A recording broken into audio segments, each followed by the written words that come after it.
അടുത്ത നിമിഷം വീണ്ടും ആ ഫോൺ ശബ്ദിച്ചു. ഹലോ ചേച്ചി. അവൾ കോൾ എടുത്തിട്ട് അവരെ എല്ലാവരെയും നോക്കി. നീരു, നീ എന്താ പെട്ടെന്ന് വെച്ചത്? ചേച്ചിയല്ലേ വെച്ചത്? അല്ല, കട്ടായതാണ്. എന്താ ചേച്ചി? ചേച്ചി ഇപ്പോൾ എവിടെയാണ്? അച്ഛൻ്റെ കൂടെയാണോ? അച്ഛൻ അയാൾ അവിടെ അയാൾക്ക് ഇഷ്ടമുള്ള ലൈഫ് ജീവിച്ച് തീർക്കുന്നുണ്ട്. ചേച്ചി? അതേ മോളെ, പുതിയ മാനേജറുടെ കൂടെയാണ്. ഒരു വൈക. കാണാൻ സുന്ദരിയൊക്കെ തന്നെ.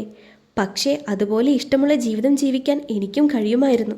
പക്ഷേ സമ്മതിച്ചില്ല. അത് പറഞ്ഞപ്പോൾ ജയദേവൻ തിരിഞ്ഞ് ആർദ്രയെ നോക്കി. അവളും ഞെട്ടി നിൽക്കുകയാണ്. അമ്മ എന്തിനാണ് അയാൾക്കൊപ്പം പോയതെന്ന് മാത്രം മനസ്സിലായില്ല. ചേച്ചി. നിരഞ്ജനയുടെ ശബ്ദമാണ് അവരെ തിരികെ കൊണ്ടുവന്നത്. ആ പോട്ടെ, ഞാൻ വിഹാൻ്റെ കൂടെയാണ്. അവിടെയാണോ? ലച്ചു ചേച്ചി എന്ത് പറയുന്നു? സുഖം, പരമസുഖമല്ലേ അവൾക്കിവിടെ. കൂടുതലൊന്നും പറയുന്നില്ല. എഡ്വിൻ, അവൻ്റെ അനിയത്തി അതൊന്നും അനുഭവിച്ചാൽ പോരാ. ചേച്ചി. അവൾ അല്പം ശാസനയോടെ വിളിച്ചു. എനിക്കില്ലാത്തതൊന്നും ആർക്കും വേണ്ട. സമ്മതിക്കില്ല ഞാൻ.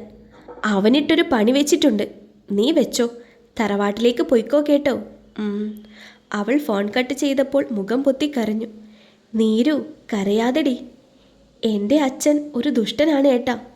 അതല്ലേ ചേച്ചിയുടെ ജീവിതം ഇങ്ങനെയായി പോയത്. ഏയ് നീരു, അച്ഛൻ ഇഷ്ടമുള്ള പോലെ ജീവിക്കുകയാണ് എന്ന്. ചേച്ചിക്കും ഉണ്ടായിരുന്നില്ലേ ഇഷ്ടങ്ങൾ? എനിക്കും. അച്ഛൻ ഒന്നും സമ്മതിച്ചില്ല, ഒന്നും. അവൾ വീണ്ടും കരഞ്ഞു. എന്ത് പറഞ്ഞ് സമാധാനിപ്പിക്കണമെന്ന് അവനറിയില്ലായിരുന്നു. രേവതി ഇറങ്ങും മുൻപ് അപ്പുവിനെ മുറുകെ കെട്ടിപ്പിടിച്ചു. കവളിൽ മാറി മാറി ഉമ്മ വെച്ചു. അമ്മ പോയിട്ട് വേഗം വരാട്ടോ. അവനൊന്ന് തലയാട്ടി. സങ്കടം കൊണ്ട് കണ്ണുകളൊന്ന് നിറഞ്ഞിരുന്നു. എഡ്വിൻ്റെ മുഖത്ത് നോക്കാൻ അവൾക്ക് പ്രയാസം തോന്നി. മുഖത്തേക്ക് നോക്കി രേവു. അവൾ പതിയെ മുഖമുയർത്തി. ആ നിമിഷം അവൻ ആ ചുണ്ടുകളിൽ മാറി മാറി ഉമ്മ വെച്ചു. തിരിച്ചു വരില്ലേടി? വരണം, ഞാൻ കാത്തിരിക്കും. ഒന്ന് മൂളിയിട്ട് ഇറങ്ങി. താഴെ ശാരദേച്ചിയെ ഒന്ന് നോക്കുക മാത്രം ചെയ്തു. പിന്നെ വേഗം പുറത്തേക്കിറങ്ങി. അവളിനി തിരിച്ചു വരുമോ കുഞ്ഞേ? അറിയില്ല ചേച്ചി, എനിക്കറിയില്ല. അപ്പോഴേക്കും പൊട്ടിക്കരഞ്ഞിരുന്നു അവൻ. ഒരു സങ്കടക്കടൽ ഈ നാളുകളിൽ അത്രയും കൂട്ടിവെച്ചത് ഒന്നായി ഒഴുകിക്കളഞ്ഞു. വയ്യ, ഇനി വിരഹം കൂടെ താങ്ങാൻ വയ്യ എനിക്ക്. അവൻ കൂടുതലൊന്നും ചോദിച്ചില്ല. അവനെ വിഷമിപ്പിക്കണ്ടല്ലോ എന്ന് തോന്നി. അവളെ കാത്തുനിന്ന കാറിൽ വന്നിറങ്ങുമ്പോൾ വിഹാൻ ഉമ്മർത്ത് തന്നെ ഉണ്ടായിരുന്നു, കൂടെ പാർവതിയും. അയാളെ കണ്ട് അവൾ ചിരിച്ചു. സുഖമാണോ നിനക്ക്? അതെ സാർ. അകത്തേക്ക് വാടോ. ലക്ഷ്മി ചേച്ചി ഇല്ലേ ഇവിടെ? ഉണ്ടുണ്ട്, കണ്ടില്ലല്ലോ. അല്ലേലും എൻ്റെ ഫ്രണ്ട്സിനെയൊന്നും അവൾക്ക് കണ്ണിൽ പിടിക്കില്ല. ഓ. അവൾ ചിരിയോടെ തന്നെ അകത്തേക്ക് കയറി. എന്താ സാർ, അത്യാവശ്യമായി കാണണമെന്ന് പറഞ്ഞത്? അതൊക്കെയുണ്ട്, ഇരിക്കെ. അവളെ അവിടെ ഇരുത്തി അയാളും ഇരുന്നു.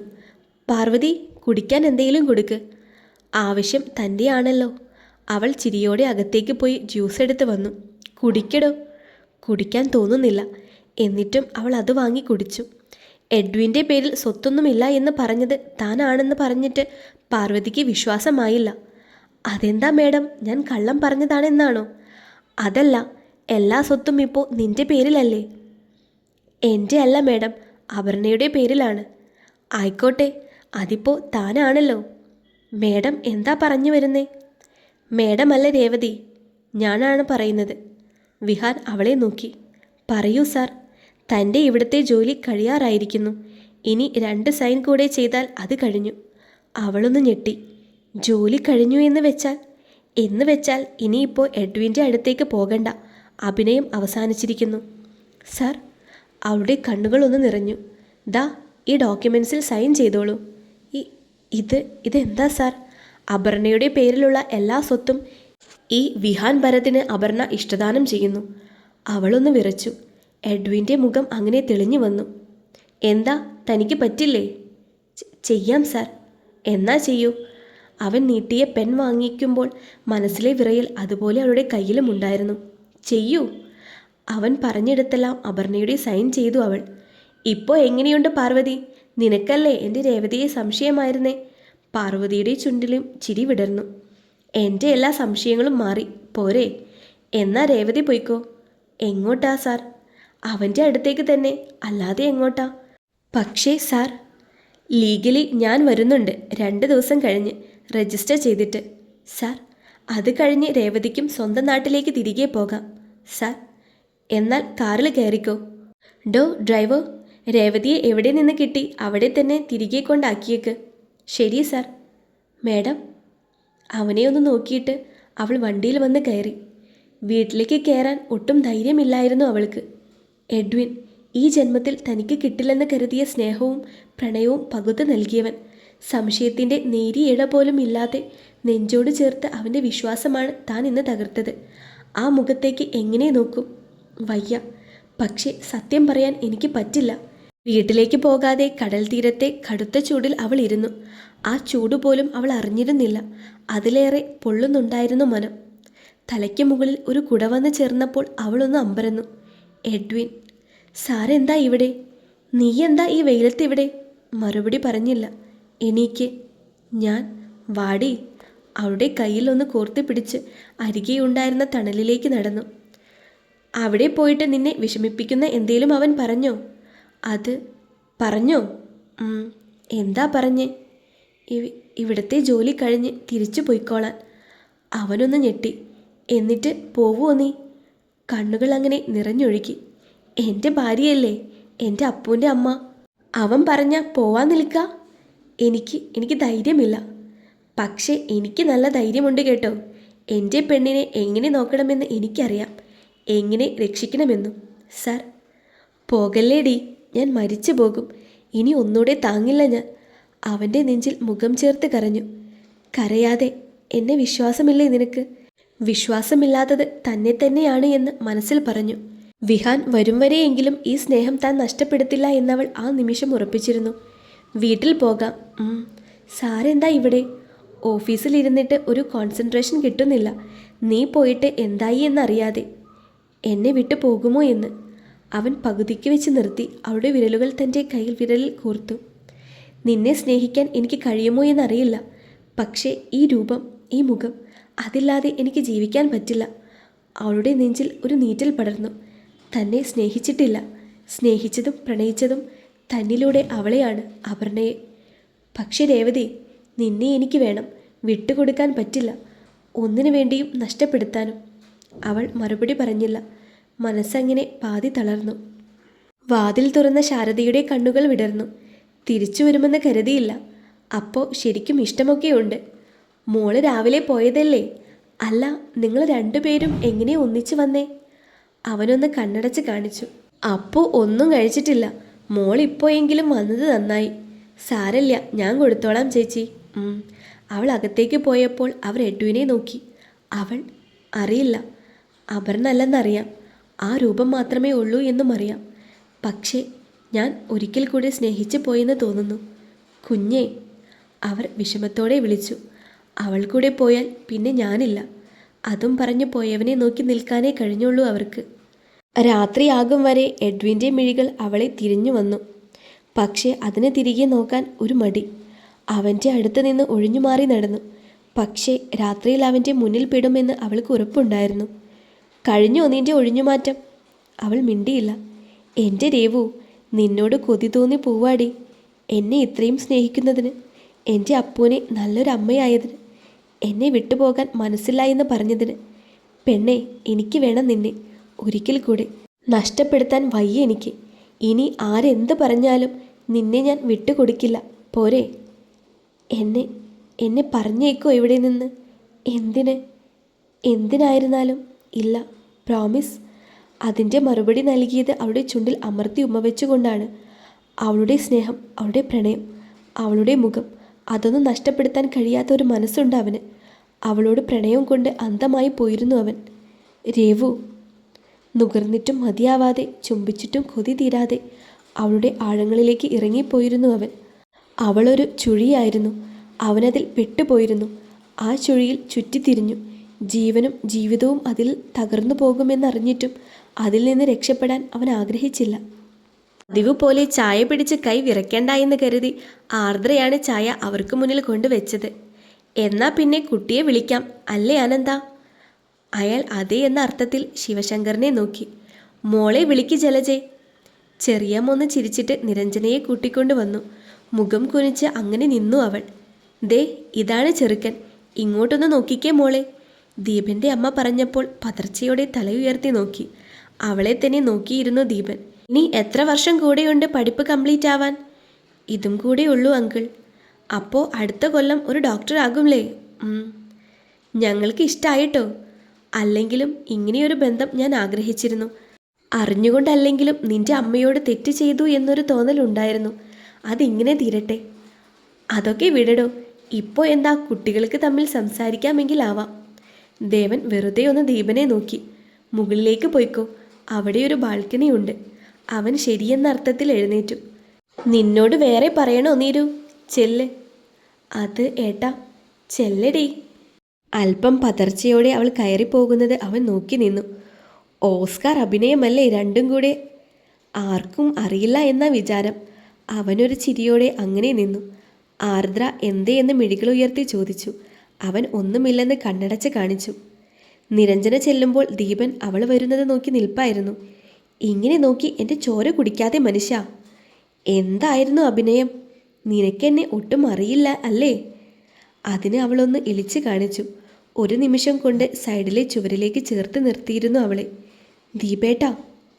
എന്നിട്ട് പെണ്ണിന് ഇഷ്ടായോ ഈ ചെറുക്കനെ? ആയെങ്കിലേ. അവനൊന്ന് ചുറ്റും നോക്കിയിട്ട് പ്രതീക്ഷിക്കാതെ ചുണ്ടുകൾ നുകർന്നു. ആദ്യം എതിർക്കണമെന്ന് തോന്നിയെങ്കിലും കഴിഞ്ഞ ദിവസത്തെ ഫോൺ വിളിയുടെ ബാക്കിയാണ് ഈ ചുംബനമെന്ന് അവൾക്കറിയാമായിരുന്നു. രണ്ട് കവളിലും ചുണ്ടുകൾ ഒന്നുകൂടെ പതിപ്പിച്ച് തന്നോട് ചേർത്ത് അങ്ങനെ നിർത്തി. അച്ഛൻ അറിഞ്ഞോ നിൻ്റെ? പറഞ്ഞിട്ടുണ്ടായിരുന്നു. ഇന്ന് വരുമോ? അറിയില്ല. വന്നിട്ട് വേണ്ടെന്ന് പറഞ്ഞാൽ നീയത് കേൾക്കൂടി? അവൾ ഇല്ലെന്ന് പറഞ്ഞിട്ടും വീണ്ടും അവൻ്റെ നെഞ്ചിൽ മുഖം ചേർത്തു. ഒരു വണ്ടി വരുന്ന ശബ്ദം കേട്ട് അവൾ പിടഞ്ഞു മാറി. എന്താടി? അവളുടെ കണ്ണുകളിൽ നിറഞ്ഞ ഭയം. എന്താ നീരു? അച്ഛൻ എവിടെ? ആ വീട്ടിലേക്ക് തിരിഞ്ഞു വരുന്ന വണ്ടി കണ്ടതോടെ അതുവരെ ഉണ്ടായിരുന്ന സകല ധൈര്യവും അവൾക്ക് ചോർന്നു പോയിരുന്നു. ബാലചന്ദ്രനൊപ്പം വൈക കൂടെ ഉണ്ടായിരുന്നു. അമ്മയെ കണ്ട് ആർദ്രയുടെ നെഞ്ചിൽ ഒരു നീറ്റൽ ഉയർന്നു. ഒരു നോട്ടം. ഇല്ല, അതുപോലുമില്ല. എന്താ അളിയ, ഇങ്ങനെയൊരു ആലോചന വന്നപ്പോൾ ഞാൻ പറഞ്ഞതല്ലേ വേണ്ടെന്ന്? പിന്നെ എന്തിന് ഇങ്ങനെയൊരു ചടങ്ങ്? അവൾക്ക് കിട്ടാവുന്ന നല്ലൊരു ബന്ധമാണ് ബാല. എൻ്റെ സമ്മതമില്ലാതെ എൻ്റെ മകളുടെ കല്യാണം നടത്തുന്നത് എനിക്കൊന്ന് കാണണം. ബാലചന്ദ്രൻ അങ്ങനെ പറഞ്ഞാൽ എങ്ങനെ ശരിയാകും? തൻ്റെ മകൾക്ക് ഈ ബന്ധം ഇഷ്ടമാണെങ്കിൽ അത് തന്നെ നടക്കും. അത് പറയാൻ താൻ ആരാടോ? അനന്തന് നേരെ അയാൾ ചീറി. ആർക്ക് കൊടുത്താലും തൻ്റെ വീട്ടിലേക്ക് അവളെ ഞാൻ പറഞ്ഞയക്കില്ല. ബാലചന്ദ്രൻ, ഞാൻ... അയാൾ പറയുന്നത് കേൾക്കാൻ മനസ്സുണ്ടായിരുന്നില്ല ബാലന്. ഇനി നിന്നോട്... അയാൾ നിരഞ്ജനയ്ക്ക് നേരെ തിരിഞ്ഞു. നിനക്ക് വല്ല മോഹവും തോന്നിയെങ്കിൽ അതങ്ങ് മാറ്റിയേക്ക്. നിന്റെ അമ്മയെ പ്രണയം നടിച്ച് ചതിച്ചവനാണിവൻ. ബാല, ഇല്ലാത്തത് പറഞ്ഞുണ്ടാക്കരുത്. അത് അവളുടെ തെറ്റിദ്ധാരണ മാത്രമായിരുന്നു എന്ന് നീ ഇപ്പോൾ പറയുന്നതല്ലേ? അല്ലെന്ന് പറയാൻ എൻ്റെ ഭാര്യ ഇവിടെ ഇല്ലല്ലോ. ബാല, അതിര് കടക്കുന്നു. ഇതൊന്നുമല്ല, തുടങ്ങിയിട്ടേ ഉള്ളൂ ഞാൻ. അതിൽ ആരൊക്കെ വീഴുമെന്ന് ഉറപ്പില്ല. പക്ഷേ ഒന്നുറപ്പുണ്ട്. ഒരു നിമിഷം നിർത്തിയിട്ട് ആർദ്രയ്ക്ക് നേരെ തിരിഞ്ഞു. ഡി, ഇതെല്ലാം തുടങ്ങിയത് നീ ഒരാളാണ്. അവളുടെ നേർക്ക് വിരൽ ചൂണ്ടുമ്പോൾ അവൾ വിറച്ചു പോയിരുന്നു. ഇതിൻ്റെയൊക്കെ അവസാനവും നീ തന്നെയാകും. ദേവൻ ഒരു കൈയാൽ അവളെ തന്നോട് ചേർത്തു. എന്തേലും പറയാനുണ്ടെങ്കിൽ എന്നോടാകാം. എൻ്റെ ഭാര്യയ്ക്ക് മുന്നിലല്ല നിങ്ങളുടെ വെല്ലുവിളി ഉയർത്തേണ്ടത്. നിനക്കുള്ള ശിക്ഷ അതാണ്. ഇവളെ ഓർത്ത് നീറി നീറി കഴിയണം നീ. എൻ്റെ മകൾക്ക് കിട്ടാത്തതൊന്നും നിനക്കും വേണ്ട ദേവാ. അതും പറഞ്ഞ് അയാൾ നടന്നു പോകുമ്പോൾ വൈക ഒന്ന് തിരിഞ്ഞു നോക്കിയിരുന്നു ദേവനോട് ചേർന്ന് ഭയന്ന് വിറച്ചു നിന്ന ആർദ്രയെ. ലക്ഷ്മി ഒരു പകപ്പിലായിരുന്നു. ഇത്ര കാലത്തിൻ്റെ ഇടയ്ക്ക് തന്നോട് അകലം തുടങ്ങിയിട്ടും മറ്റൊരു ബന്ധം തേടാൻ അവൻ തയ്യാറായിരുന്നില്ല. ഇതിപ്പോൾ ഇന്നലെ വെള്ളം കുടിക്കാൻ വേണ്ടി എഴുന്നേറ്റപ്പോഴാണ് ആദിയുടെ കരച്ചിൽ കേട്ട് നോക്കിയത്. പോകണോ വേണ്ടേ എന്ന് ഓർത്തുവെങ്കിലും വാതിൽ തുറന്ന് കിടക്കുന്നത് കണ്ടപ്പോൾ അങ്ങോട്ട് കയറി. അവനെ ചേർത്ത് പിടിച്ച് പതിയെ തട്ടിക്കൊടുത്തു. തൻ്റെ ഏട്ടൻ്റെ മകൻ, ഏട്ടൻ്റെ ചോര. വളഞ്ഞ വഴിയാണെങ്കിലും രക്തം രക്തമല്ലാതാകുന്നില്ലല്ലോ. പാർവതി എവിടെ പോയി എന്നോർത്തു. അവൻ നന്നായി ഉറങ്ങിയെന്ന് മനസ്സിലായപ്പോൾ പുതപ്പെടുത്ത് നന്നായി പുതച്ചു. വിഹാൻ്റെ മുറിയിലേക്ക് പോകണോ എന്നൊരു ഡൗട്ട് വന്നു. ഒരുപക്ഷെ പാർവതി അവിടെ ഉണ്ടെങ്കിൽ ഈ പാതിരാത്രി എന്തിനാണ് അവൾ ഇവിടെ? നെഞ്ചിലൊരു വേലിയേറ്റ് നടന്നു. ഒരുപക്ഷെ താൻ കരുതിയതുപോലെയാണെങ്കിൽ ആ മുറിയുടെ വാതിലിന് മുന്നിൽ അവൾ നിന്നു. ചെറുതായി വിറയ്ക്കുന്നുണ്ട്. തെറ്റാണ് ചെയ്യാൻ പോകുന്നത് എന്ന നല്ല ബോധ്യമുണ്ട്. പക്ഷേ വാതിലിൻ്റെ ലോക്കിൻ്റെ ചെറിയ പഴുതിലൂടെ അവളൊരു കണ്ണടച്ച് നോക്കി. ഒരു നിമിഷം നെഞ്ചിൽ കൈ ചേർത്ത് അവൾ ആ ചുമരോട് ചേർന്നിരുന്നു. ഒരു ഭാര്യ ഒരിക്കലും കാണാൻ ആഗ്രഹിക്കാത്തത്, തൻ്റെ സ്ഥലത്ത് മറ്റൊരുവൾ, അവരുടെ കെട്ടുപിണഞ്ഞ രൂപം. ഓർക്കും തോറും കണ്ണുകൾ നിറഞ്ഞൊഴുകി. എത്ര നേരം അങ്ങനെ ഇരുന്നു എന്ന് ഓർമ്മയില്ല. അവരുടെ സംസാരം കേട്ടാണ് ബോധം വന്നത്. രേവതി നാളെ വരുമെന്ന്. തൻ്റെ ഏട്ടൻ്റെ സ്വത്ത് മുഴുവൻ വിഹാൻ്റെ പേരിലേക്ക് മാറ്റാൻ. ചതി, വിശ്വാസവഞ്ചന. അവൾക്ക് രേവതിയോട് കടുത്ത ദേഷ്യം തോന്നി. മുറിയിലെത്തി ഫോണിൽ എല്ലാം എഴുതി മെസ്സേജ് ഇട്ടതായിരുന്നു. പക്ഷേ ഇതുവരെ വാട്സപ്പ് ഓപ്പൺ ചെയ്ത് നോക്കുകയോ തൻ്റെ മെസ്സേജ് കാണുകയോ ചെയ്തിട്ടില്ല എന്ന് അവളെ കുറച്ചൊന്നുമല്ല വേദനിപ്പിച്ചത്. ഈ ലോകത്ത് താൻ തനിച്ചാണ് എന്ന് തോന്നി. തോന്നലല്ല, സത്യം മാത്രം. തനിച്ചാണ്. അയാൾക്കൊപ്പം എന്നിറങ്ങി വന്നു അന്ന് തൊട്ട് തനിച്ചാണ്. ആരെ സ്വപ്നം കണ്ട് നിൽക്കുകയാണ് തമ്പുരാട്ടി? ലക്ഷ്മി ഞെട്ടി തിരിഞ്ഞു നോക്കി. വിഹാൻ. അവനെ കാണുമ്പോൾ പേടിക്കേണ്ടതാണ്, ഭയന്ന് വിറയ്ക്കേണ്ടതാണ്. പക്ഷേ ഉള്ളിൽ അലച്ചു വന്നത് അത്രയും ദേഷ്യമാണ്, വെറുപ്പാണ്. അവൾ അവനെ തറപ്പിച്ചു നോക്കി. നിന്നോടൊരു കാര്യം പറയാൻ വന്നതാണ്. അവൾ നോട്ടം മാറ്റിയില്ല. ദാ നിന്റെ ഏട്ടൻ്റെ 860 കോടിയുടെ ആസ്തി. ഇന്ന് ഇത് വിഹാന് സ്വന്തമാണ്. രേവതി അതെനിക്ക് ഇഷ്ടദാനം എഴുതി തന്നു. അവളുടെ മുഖത്ത് വിരിഞ്ഞ പുച്ഛം ഒരു നിമിഷം അവൻ്റെ ആത്മവിശ്വാസം നഷ്ടമായി. വർദ്ധിച്ച ദേഷ്യത്തോടെ അവൾക്ക് നേരെ കൈ ഉയർത്തിയ അവൻ പക്ഷേ അവളുടെ ഒരൊറ്റ നോട്ടത്തിൽ അങ്ങനെ നിന്നു. തൊടരുത്.